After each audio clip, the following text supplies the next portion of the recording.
मैं एक बार जगन्नाथपुरी गया था, आप भी गए होंगे। तो मैंने मंदिर के महंत को पूछा कि ये भगवान का प्रसाद, माने वहां दाल और चावल मिलता है प्रसाद के रूप में, वो मिट्टी की हांडी में क्यों बनाते हैं? तो उसने एक ही वाक्य कहा, मिट्टी पवित्र होती है। लेकिन वो जो नहीं कह पाया महंत, वो आपको मैं कहना चाहता हूं कि मिट्टी न सिर्फ पवित्र होती है, बल्कि मिट्टी सबसे ज्यादा वैज्ञानिक होती है। क्योंकि हमारा शरीर मिट्टी से बना है। हम जब मरते हैं ना और शरीर को जला देते हैं तो 20 ग्राम मिट्टी में बदल जाता है पूरा शरीर। और इस राख का मैंने विश्लेषण करवाया एक लेबोरेटरी में, तो उसमें कैल्शियम निकलता है, फास्फोरस निकलता है, आयरन निकलता है, जिंक निकलता है, सल्फर निकलता है, 18 माइक्रो न्यूट्रिएंट्स निकलते हैं मरे हुए आदमी की राख में। ये सब वही माइक्रो न्यूट्रिएंट्स हैं जो मिट्टी में है। तो महंत कहता है कि मिट्टी पवित्र है, इसलिए हम मिट्टी के बर्तन में ही दाल पकाते हैं, भगवान को पवित्र चीज ही देते हैं, अपवित्र चीज भगवान को नहीं दे सकते। वो बहुत वैज्ञानिक स्टेटमेंट है, बस इतना ही है कि वो उसको एक्सप्लेन नहीं कर सकता। अच्छा, मैं वो दाल ले आया और भुवनेश्वर लेके गया, पुरी से भुवनेश्वर। भुवनेश्वर में CSIR का एक लेबोरेटरी है, council of science and industrial research का लेबोरेटरी है, जिसको रीजनल रिसर्च लेबोरेटरी कहते हैं। तो वहां ले गया, कुछ वैज्ञानिकों से कहा ये दाल है, उन्होंने कहा हाँ हाँ ये पुरी की दाल है। मैंने कहा इसका विश्लेषण करना है, इस दाल में क्या है। तो उन्होंने कहा हमारे पास पूरे इंस्ट्रूमेंट नहीं है, हमारे पास जो जो चाहिए वो नहीं है, आप दिल्ली ले जाओ तो बेहतर है। तो मैंने कहा दिल्ली ले गया तो खराब तो नहीं होगी? उन्होंने कहा नहीं होगी, क्योंकि ये मिट्टी में बनी है। तो पहली बार मुझे समझ में आया मिट्टी में बनी है तो खराब नहीं होगी। तो मैं ले गया दिल्ली तक, सच में ले गया। और भुवनेश्वर से दिल्ली पहुंचने में आप जानते हैं करीब करीब 36 घंटे से ज्यादा लगता है। दिल्ली में दिया, कुछ वैज्ञानिकों ने उस पर काम किया और उनका जो रिजल्ट है, जो रिसर्च है, जो रिपोर्ट है, वो ये है कि इस दाल में एक भी माइक्रो न्यूट्रिएंट कम नहीं हुआ पकाने के बाद भी। तो प्रेशर कुकर की दाल को जब उन्होंने रिसर्च करके देखा तो उन्होंने कहा इसमें माइक्रो न्यूट्रिएंट्स बहुत ही कम है। मैं पूछा परसेंटेज वाइज बता दो, तो उन्होंने कहा अगर अरहर की दाल को मिट्टी की हांडी में पकाओ और 100% माइक्रो न्यूट्रिएंट्स हैं, तो कुकर में पकाने में 13% ही बचते हैं, 87% नष्ट हो गए। मैं पूछा कैसे नष्ट हुए, तो उन्होंने कहा ये जो प्रेशर पड़ा है ऊपर से और इसने दाल को पकने नहीं दिया, तोड़ दिया, मॉलिक्यूल्स टूट गए हैं, तो दाल तो बिखर गई है, पकी नहीं है, बिखर गई है, सॉफ्ट हो गई है। तो खाने में हमको ऐसा लग रहा है कि ये पका हुआ खा रहे हैं, लेकिन वास्तव में वो नहीं है। पके हुए से मतलब यह होता है कि जो माइक्रो न्यूट्रिएंट्स आपको कच्चे रूप में शरीर को उपयोग नहीं आते, उनको आप उपयोगी बना लें, इसको पका हुआ कहते हैं आयुर्वेद में। तो उन्होंने कहा कि यह मिट्टी की हांडी की दाल बहुत बहुत क्वालिटी में ऊंची है, बशर्ते कि आपके प्रेशर कुकर की। और दूसरी बात तो आप सभी जानते हैं, वो मुझे सिर्फ रिपीट करनी है कि मिट्टी की हांडी की बनाई हुई दाल को खा लीजिए तो जो उसका स्वाद है वो जिंदगी भर नहीं भूलेंगे आप।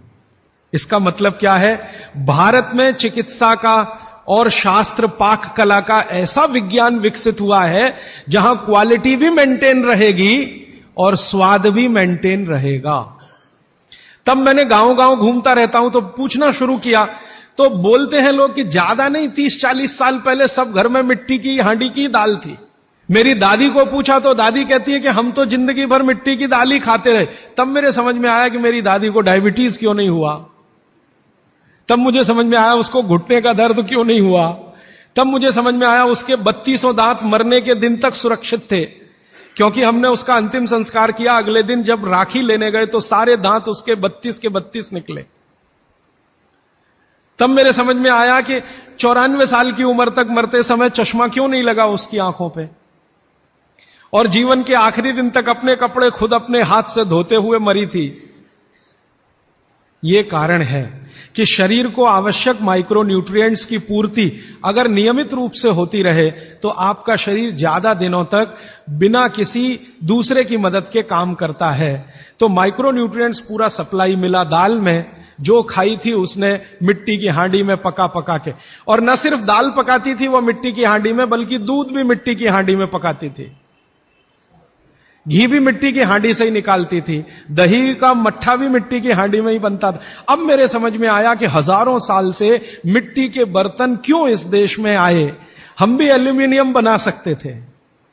हिंदुस्तान में बॉक्साइट के खजाने भरे पड़े हैं।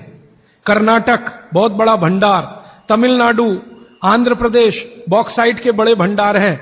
हम भी बना सकते थे, अगर बॉक्साइट है तो एल्यूमिनियम बनाना कोई मुश्किल काम नहीं है, लेकिन हमने नहीं बनाया क्योंकि उसकी जरूरत नहीं थी। इसलिए कुम्हारों की एक पूरी की पूरी जमात इस देश में खड़ी की गई कि तुमको भैया मिट्टी के ही बर्तन बनाने हैं। माने तुमसे बड़ा वैज्ञानिक कौन। अब ये कुम्हार जो इतने बड़े वैज्ञानिक हैं इस देश के, जो मिट्टी के बर्तन बनाकर हजारों साल से दे रहे हैं हमारे स्वास्थ्य की रक्षा करने के लिए, हमने उनको नीची जाति बना दिया। हम कैसे मूर्ख लोग, ये ऊंचा नीचा हमने डाल दिया इस देश में, इसी ने देश का सत्यानाश कर दिया। अगर प्रेशर कुकर की कंपनी जो बना रही है प्रेशर कुकर वो ऊंचा आदमी है, तो ये कुम्हार नीचा कैसे हो गया। जो सबसे बड़ा वैज्ञानिक काम कर रहा है, मिट्टी के बर्तन बना बनाकर आपके माइक्रो न्यूट्रिएंट्स को, आपके सूक्ष्म पोषक तत्वों को कम नहीं होने देने के लिए मिट्टी का सिलेक्शन करता है। वो आपको मालूम है, हर एक मिट्टी से बर्तन नहीं बनते। एक खास तरह की मिट्टी है वही बर्तन बनाने में काम आती है, और एक खास तरह की मिट्टी है जो हांडी बनाती है, दूसरे खास तरह की मिट्टी में कुल्हड़ बनता है, तीसरे खास तरह की मिट्टी में कुछ और बनता है। ये मिट्टी को पहचानना कि इसमें कैल्शियम ज्यादा, इसमें मैग्नीशियम ज्यादा, इसलिए हांडी इससे बनाओ, और इसमें कैल्शियम मैग्नीशियम कम है इसलिए इसका कुल्हड़ बनाओ, ये तो बहुत बहुत बारीक और विज्ञान का काम है। ये सब कुम्हार कर रहे हैं, हजारों साल से कर रहे हैं, बिना किसी यूनिवर्सिटी में पढ़े हुए कर रहे हैं।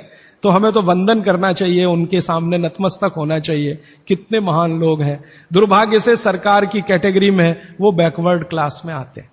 और सबसे मजे की बात कि ये हांडी जब खत्म होगी, माने इसकी लाइफ पूरी हो जाएगी, तो ये हांडी फिर मिट्टी में मिल जाएगी और फिर वही मिट्टी से हांडी बन जाएगी। दुनिया में ऐसी कोई वस्तु नहीं है। प्रेशर कुकर के बारे में तो नहीं कह सकते आप, बायोडिग्रेडेबल है। तो आप भी कर लीजिए ये काम, प्रेशर कुकर निकालिए, मिट्टी की हांडी ले आइए। तो आप कहेंगे जी दाल देर में पकेगी, सिद्धांत ही वही है दाल का, तो जो देर में खेत में पकी है वो देर में घर में भी पकेगी। आप कहें जी मिट्टी की हांडी के बाद अगर कोई चीज है, तो हमारे यहां एक मेटल बनता है जिसको आप लोग कहते हैं एलॉय है, कांसा। तीसरा सबसे अच्छा माना जाता है पीतल। अब ये कांसे और पीतल में भी हमने काम कर लिया कि अरहर की दाल को कांसे के बर्तन में पकाएं तो उसके सिर्फ 3% माइक्रो न्यूट्रिएंट कम होते हैं, 97% मेंटेन रहते हैं।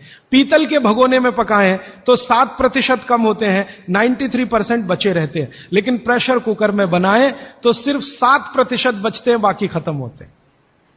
अब आप तय कर लीजिए, आपको लाइफ में क्वालिटी चाहिए तो आपको मिट्टी की हांडी की तरफ ही जाना पड़ेगा। माने भारत की तरफ वापस लौटना पड़ेगा, इंडिया से। अभी हम हैं इंडिया में, जो बनाया अंग्रेजों ने या बना दिया अमरीकियों ने, इस इंडिया से निकल के भारत की यात्रा करनी पड़ेगी। और मैंने पिछले 1-2 वर्षों में ये बातें गांव गांव में कहना शुरू किया है, तो इसका परिणाम पता है क्या, कि कुम्हारों की इज्जत बढ़ गई है गांव में। और मैं मानता हूं कि मेरे व्याख्यान की अगर कोई सार्थकता है तो वो ये कि कुम्हारों की इज्जत इतनी बढ़ जाए कि वो पंडितों के बराबर आ जाएं, क्योंकि वो किसी से नीचे नहीं है, क्योंकि वो किसी से छोटे नहीं है। और मजे की बात कि वो हांडी बना के आपको 20-25 रुपए में ही दे रहे हैं, प्रेशर कुकर तो 250-300 रुपए का है। मैं होम्योपैथी की भी चिकित्सा करता हूं, तो बहुत सारे पेशेंट मुझे फोन करते हैं, राजीव भाई ये। तो मैंने कुछ पेशेंट को खास कर कहा कि देखो भैया, आपको मैं कोई दवा नहीं दूंगा।